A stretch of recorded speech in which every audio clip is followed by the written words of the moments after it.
har YouTube. Her der ser I skille. Og her der er Paul og Petit. Og mine 3 skildpadder, de har fået lavet om i deres terrarie. De har nemlig fået ny bund.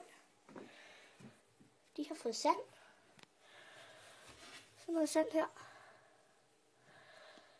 Det er sådan noget, man kan købe i dyrebutikker til skæggegaver og sådan noget.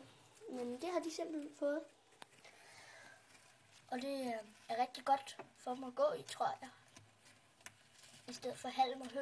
Jeg kan se, der stadigvæk ligger lidt. Fordi det går op i deres øjne. Det ved jeg godt. Det kan sandet jo også gøre, men stadigvæk det er ikke sådan noget, der stikker så meget. Og så varmepladen, den ligger her under i sandet.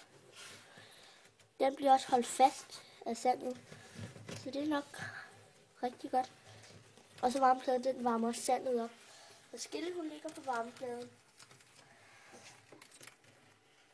Nu ser vi lige lidt rundt i terrariet.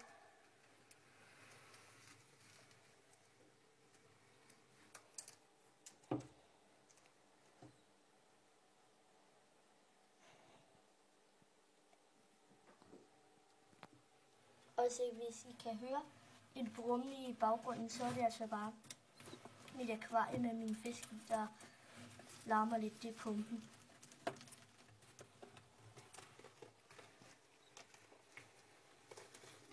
Så det er det for i dag.